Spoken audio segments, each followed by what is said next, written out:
They won the Indianapolis 500 one year. What do? They go home and retire? Do they auction off their racing shoes? They renew their goal. And they want to become a two-time winner of the Indianapolis 500. There's only been 5 two-time winners in history. I'm sorry, 5 three-time winners. So they don't go looking for another racetrack. They renew their goal. No one's ever won 3 times. No one's ever won 3 times in a row. There have been 5 three-time winners. Lewis Meyer, Wilbur Shaw, Al Unser Sr., Rick Mears, and A.J. Foyt. No, there have been 5 three-time winners, never 3 times in a row. Right. Never 3 times in a row. There have been 2 four-time winners, Rick Mears and A.J. Foyt. And Al Unser, I'm sorry. 3 four-time winners. Al Unser Sr. Okay, don't get me started. I'm getting excited just thinking about it. So, Baruch Hashem Yahweh. So, look what Rav Shul says. If you're going to race, you've got to believe in slavery. Yeah. The type of slavery where you don't subjugate another people, but you subjugate yourself. And let me tell you something. I don't care if you're D.L. Moody. I don't care if you're Billy Graham. I don't care if you're Charles Stanley or Andy Stanley. I don't care who, if Yahweh has ever used anybody. It is a man or a woman who has learned, and through painful lessons, to give all of their passion, all of their desires, gradually over to Yeshua. Okay? One by one, these suckers are going to fall. But they're not going to fall without a goal. What is the goal? What is the reason you're going to get up tomorrow? Well, I'm going to get to heaven. That's not going to cut it. If that was going to cut it, you wouldn't be depressed. You wouldn't be going for counseling. That's not going to cut it. It's got to be an achievable, realistic goal that is worth the price of giving up all the pleasures of this world. Amen. I'm telling you. That's the road to greatness in the kingdom. It has nothing to do with oratory. It has nothing to do with money. It has nothing to do with status. It has nothing to do with position. It's how much are you ready, willing, and able to give up. That's what it comes down to. And I haven't arrived, that's for sure, because Rav Shul says he hadn't arrived. He says, I press forward to the mark of the high calling. What is the mark of the high calling of Yahweh and Messiah Yeshua? What is that mark? It's the checkered flag. That's what we're all hoping to achieve. That checkered flag, symbolic of victory in our messianic life, just like it's symbolic of victory at the Indianapolis Motor Speedway. Amen? Isn't that our goal? Why do we set these goals? Why do we bring slavery upon our body and deny it its carnal passions? Why? Because we want that checkered flag. And we don't just want it once, we want it many times. We want to become multiple winners of the race of life. You understand what I'm saying? Greater is he that is in you than he that is in the world. Amen. This is our victory, even our faith, that overcomes the world. Baruch Hashem Yahweh. Look at verse 27. So it looks like they show up and they win and they race. But what we have to realize about Indy drivers is they take their body, make it a slave, so that when I have proclaimed to others, I may not be rejected. Amen? How do we run? How is our life like an Indy 500 race? These drivers have their body subjected. Day in, day out. Year in, year out. Especially during the race. No bathroom breaks. No food breaks. No rest stops. No pillow stops. They are, no matter what is happening to their body, they could faint. They could have heat exhaustion. Anything could happen, but they are not going to get out of that car. Are you with me? Same in the believing life. No matter what happens, we must be determined to know nothing except Messiah Yeshua and Him impaled, and to press forward for the goals that He gives us daily, weekly, and monthly. It's not enough to have a goal of getting to heaven. It is not enough. It sounds good. It sounds religious, but angels and resurrected, glorified beings don't need goals. And neither are they in a race. Amen.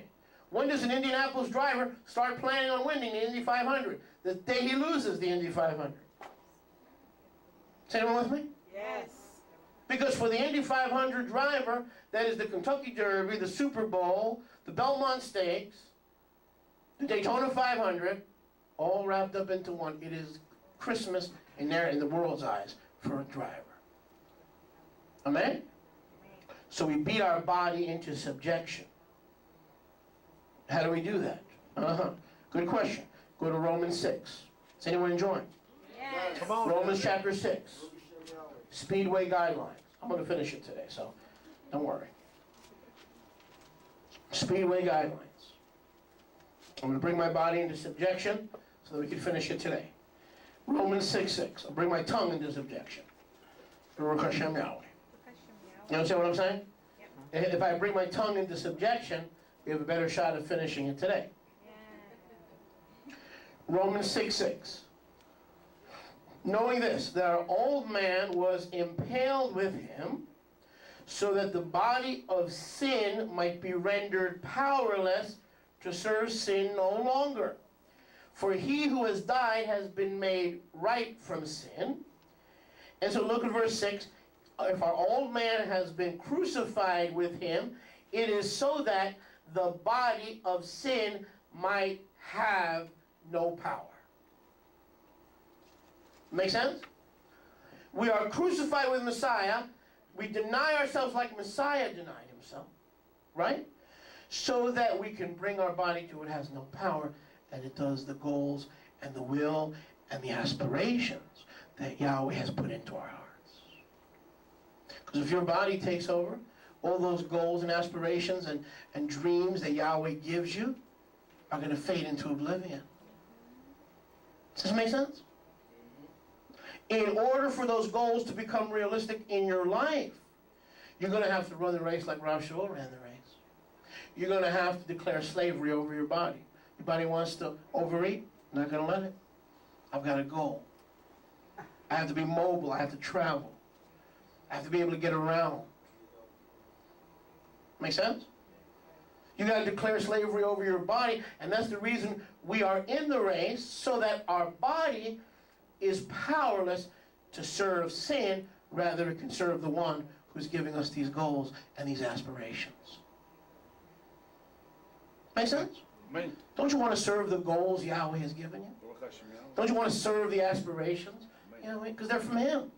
Every good and perfect gift comes from above, from the Father of lights, in whom there is no variable or shadow of turning.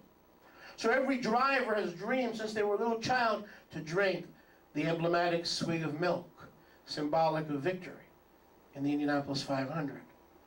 And every believer wants to have the dream of finishing the race. The good news is Yahweh wants you to finish this race.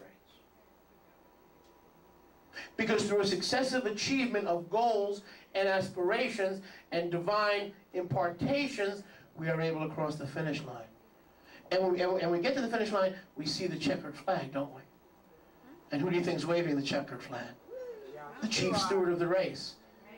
Yahshua, the chief shepherd.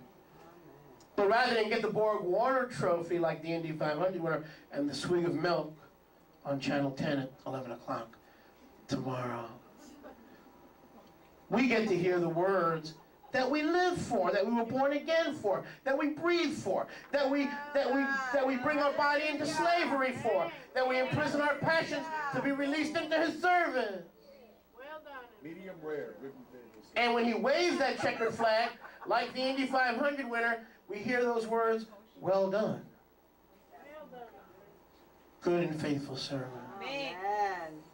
That's why we're in this race. That's why we don't race against the rules, aimlessly, lawlessly. Baruch Hashem Yahweh. Now jump down to verse 12. Therefore, do not let. Stop. Now, if Yahweh says don't let, that means we have the ability to what? Prohibit or allow. We have the ability to either allow or prohibit. So we say, I can't control myself. You're lying, and if you're not lying, the devil's lying to you. You do have the ability to control yourself. It says in the word of Yahweh, Romans 6:12, therefore do not let. Now, if I had no ability to bring my my bodily passions into subjection to the will and goals of Yahweh in my daily, weekly, and monthly life in the Indianapolis 500 Messianic race, why would Yahweh command me in verse 12, do not let sin reign in your mortal body? Why didn't Yahweh just say, just shoot the mortal body and go to your home and be with me? Why didn't Yahweh say that? Wouldn't that be easier? Shoot the body, get rid of the body, you can go home and be with me. He said, no, that's too easy. He said, I want to refine you and prepare you for the abundant life in this world and the life to come in the next. I want you to rein it in. I'm looking to you to rein it in. I'm looking to yourself to rein it in. I'm looking down from heaven in you and for you. I'm waiting for you to rein your passions in. Hallelujah. See, and sometimes we're waiting to come for prayer. Well, we're waiting for deliverance. I'm coming to a deliverance ministry because I want to rein my bodily appetites I want to rein it in and give Yahweh the glory in my life. But how come it doesn't happen sometimes when we come to the altar? How come it doesn't happen sometimes when we cast out demons of nicotine? Okay, I'm cast out demons of nicotine. Well, last time I checked, the devils don't smoke. What do you mean demon of nicotine? I don't understand that. I mean, maybe I'm a little slow. I'm from New York. Well, I cast that demon of baldness. Baldness? I've been bald for 50 generations in my family. What demon are you talking about? You mean biological predisposition? That's not a demon. The thing is, the deception is, if you just believe. Yahweh says no. Yahweh says, these incorruptible crowns are yours. They're accessible. You can get them. You can grab them. You can run the race, but you've got to bring your body into subjection. We serve the chief steward. We serve the chief steward of the race, not our own desires. Isn't that true of the Indy 500? Whose desires do they serve? The chief steward. The chief steward is the one that has what they have, is it not? Isn't it the gentleman who has the checkered flag at the finish line? Does not he possess what they want, what they need, what they desire? So they bring their body into subjection to achieve and attain what the chief steward has. Do you see the analogy, the comparison between life as a believer and the Indy 500? Only Yeshua has what you want. Not just heaven as a home. That's a home. That's not a finish line. When you cross life's finish lines daily, weekly, monthly, yearly, you'll feel like a winner. You'll feel positive. You'll feel good about yourself. You'll feel like a conqueror. Nay, rather, more than a conqueror through him who loved us. Then you'll be persuaded that neither death or life, angels, principalities, nakedness, famine, peril or sword can separate your victory from the love of Yahweh that is in Messiah Yeshua. And the more and winning is habit forming. When you win once, you don't want to stop at one win. You want to keep going back to Indianapolis and try for another drink of milk. Amen? Amen. Isaiah 55, he has no money, come and eat, come and drink the milk of the waters of life. So how do we get to cross the finish line? How do we get the reward that the chief steward has for us? We got to deny ourselves. We've got to look at verse 12. We got to say to our body, sin cannot reign. This body is not for the desire, it is for the finish line. You with me? Everyone in this room has the ability to conquer the passions of the body. Because you are not orphans, you have been given the power of the Ruach HaKodesh. Hallelujah. Being young and sexually active is not an excuse. Oh, I'm just active. You know, I just come from a background of drugs and ghetto and place, family history. Family history of drugs, family history of mental depression, mental problems. Family history. Well, guess what? Guess what? Now you and I have the Ruach HaKodesh to declare your family history of emotional illness dead on arrival. Amen. Baruch Hashem Yahweh. Come on now. That's right. Come on now, Rabbi. We've got the Ruach HaKodesh. You will receive power after the Ruach HaKodesh comes upon you, and you will be my martyrs in Yerushalayim, Yehudah, and shall run into the uttermost parts of the earth. Baruch Hashem Yahweh. Don't disgrace the Spirit of Yahweh by saying He has left you powerless to call your body into subjection to win the Indianapolis 500 of life, Amen. of the Messianic life. That's an insult to the Spirit of grace. Saying, Yahweh, you called me, but you didn't equip me to win this race. You called me, you gifted me, but you didn't give me the ability to win this race. That's a lie. That's a lie. That's doing despite and insult to the Spirit of grace. That's treading underfoot the holy, blameless blood of the Son of Yahweh and putting him to an open shame. Hallelujah. You know how Yahshua's name and truth and ministry and life is put to an open shame? By you showing no power to cross the finish line. Because you have no finish line. And you're driving around in circles. Or you're trying to race unlawfully. A little Sunday stuff, a little Shabbat stuff, still visiting churches, still visiting traditional synagogues so you could learn Hebrew. Sorry, I stepped on someone's toes. Because, hey, I got news for you. I've seen people go to traditional synagogues to learn Hebrew, and they wind up learning a lot more than Hebrew. Sorry, I didn't mean to offend you. Okay? Be careful.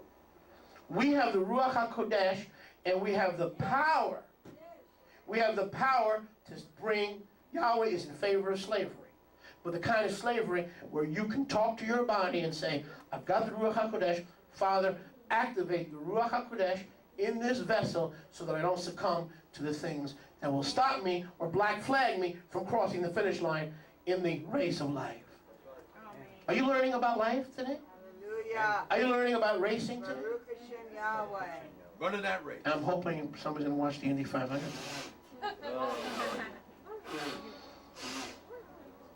The next way to make sure next year is have an Indy 500 party at the rabbi's house. Everybody comes over and we can keep tabs on you. Baruch Hashem Yahweh. Okay, let's jump down to verse 17. Romans 6:17. But thanks be to Elohim that you were servants of sin, yet you obeyed from the heart the form of teaching to which you were entrusted. Having been set free from sin, notice, past tense, you became servants of righteousness. Baruch Hashem Yahweh. And we close with this. Does that make sense? Hallelujah. Yeah, now I'm a slave of righteousness. Well, what does it mean, righteous? It means letting the righteous one give you goals that are attainable, give you goals that are realistic.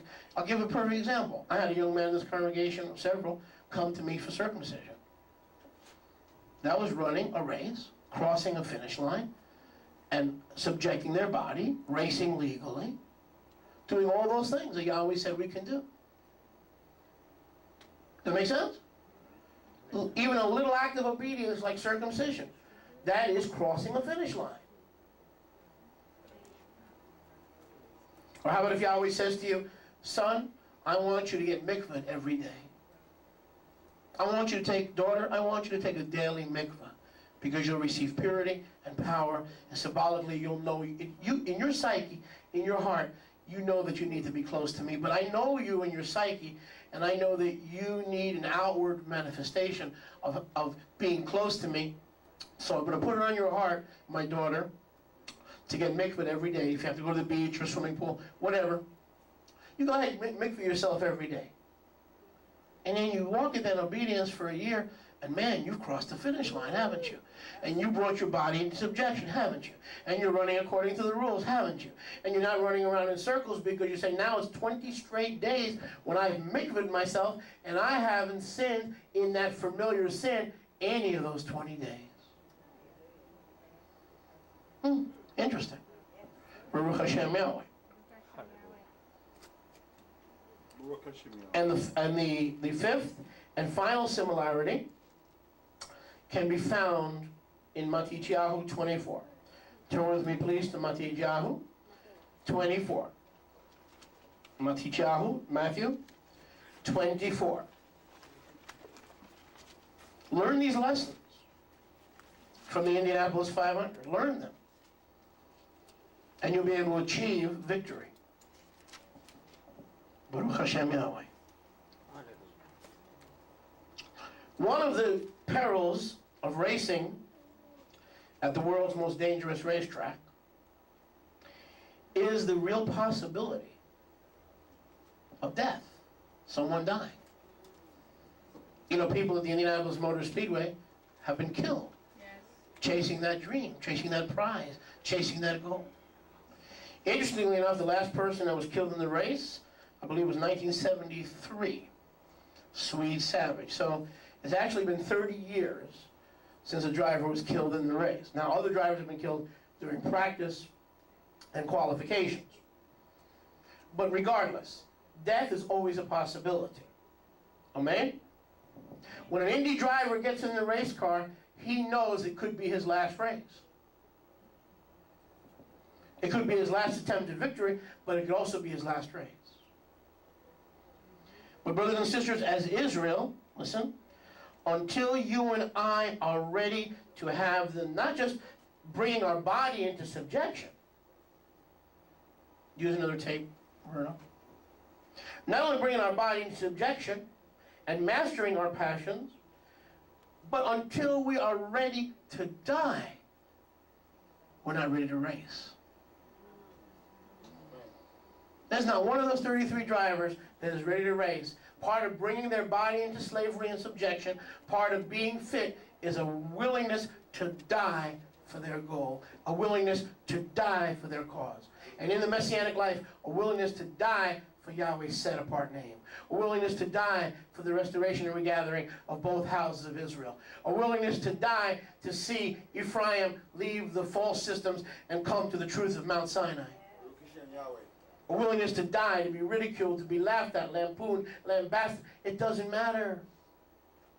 Until you are ready to die for your goal, you are not a candidate to achieve your goal. Every athlete, every Indianapolis driver will tell you that. They know in order to attempt to achieve their goal, they may have to be willing to die to do that. And in tomorrow's race, you will have men, 32 men and 1 woman, Sarah Fisher. Don't know if he's Jewish, but don't know if she's Jewish, but that'd be interesting to find out. Attempting that ultimate goal, that goal of a lifetime, to finish the race, but they're not ready to race until they're ready and willing. They know they've already made the choice. Al Unser Jr. said, you know, there comes a moment in a race when it doesn't matter if you live or die. It just matters that you win. And I'll tell you something else. And if you ask these guys, they'll tell you. If they had to choose how they died, they would tell you they want to die in Indianapolis rather than Joe Schmo Harry's backyard racing in Pennsylvania or Timbuktu. Because when someone dies in Indianapolis, they're transformed even to a more legendary position. A more legendary. It's like they didn't just die. They died in Indianapolis. Do you understand? And so they are ready to win and to conquer. And they're ready to race and cross the finish line of their dreams because they've settled in their heart. They are ready to die for what that chief steward has in his hand. That checkered flag. Amen. Doesn't make any sense? Yes. They say, what you've got in your hand, I'm willing to die for. And what does Yeshua have in his hand? Life, abundance, joy, peace, long-suffering, patience, kindness, goodness. The world can. It's not a worldly person or a saved person that can offer the abundance of those things that Yahweh has for me, and I'm willing to die to get those because this world can't give it to me.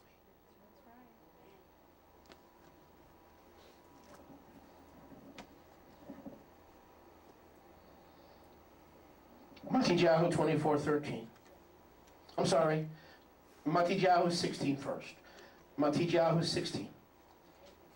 And did not Yeshua tell us the same thing?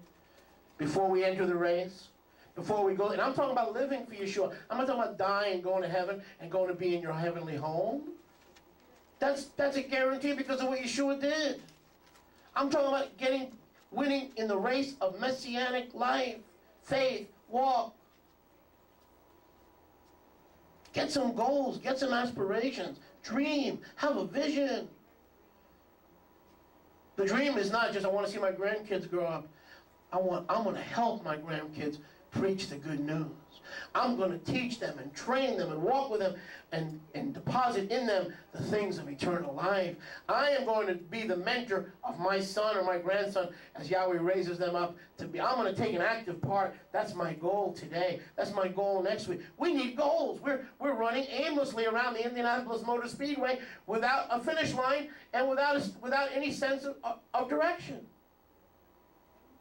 And what Rav Shul said, that may be the way you race, but I don't race with Yeshua that way. I'm not one like a boxer who beats the air aimlessly and punches in practice into the air. When I punch, I'm looking to land. Why are you living? Why are you alive? Why do you go to work? Why do you pay your bills?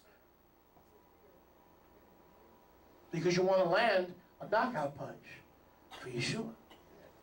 You want to be a gladiator, a warrior for Yeshua. You want to say, my 50 years on this earth changed someone's life. My 50 years, my 60 years changed someone's destiny. My existence on this earth brought eternal peace to a suicidal, homicidal maniac. My existence on this earth changed that person and their entire family. It changed them forever.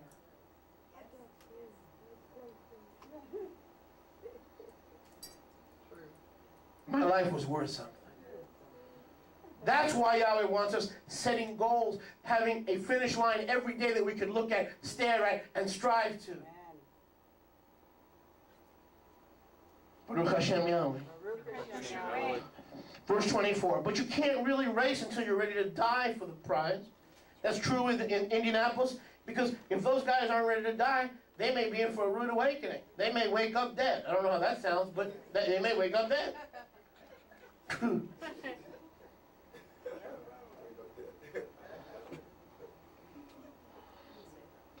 Every one of them has counted the cost. And if they fail in Indianapolis this year, they'll be back in Indy next year. They'll be planning and scheming and buying and getting sponsors and getting mechanics and getting pit crews. Their life revolves around the finish line at the Indianapolis Motor Speedway. Brothers and sisters, we don't have a finish line. You know why? Because the devil told us that's business-like. It's worldly. It's carnal. It's like those the get-rich real estate courses. You know, having goals, and that's ridiculous. Remember, every good thing Satan counterfeits. All these things that were the property of the children of Yahweh to run the race, he's given to the world, and the world follows him in their race. It's true. The world teaches us how to race. We learn a lot from the world by watching them race through life. They got more cars, more toys, more homes, more men, more women, more champagne, more Beaujolais, more church fried chicken. All right? They got more of everything than we do. What the heck's going on? We're the children of light. Why they got the best jobs. Your job is not as good as most of those heathens. What happened? I'll tell you what happened. The program got sold to them. They're applying the program. We've been told that we're worldly and carnal, to have a dream and ambition, to be great for Yahweh, to affect change, to be a light to the world. We've been told if we make goals, if we set aspirations, if we set deadlines, if we bring finish lines in our lives, we're acting like the world. Just the opposite. They're acting like the children of light we're supposed to act in the first place. What is your dream? What is your goal? Why are you going to go to work next week? You better have a better reason than a paycheck. Amen. Matthew 16:24. Then Yahshua said to his 12 ones, if anyone wishes to come after me, let him deny himself, take up his stake, and follow me. There's a race. Can you visualize it? There's a race. Yeshua is leading, and we're what? Well, Rabbi, what's this Indianapolis 500 stuff? Come on, Rabbi, please. Well, wait a second. In order to follow the leader, we're in a race, are we not? Yeshua is the leader, and we're following him in the race of life. Make sense? Yes. Now watch this. The race is on. The race is on. Now watch this. Verse 25.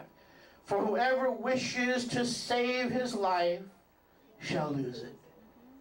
And whoever loses his life for my sake shall find it. Hallelujah.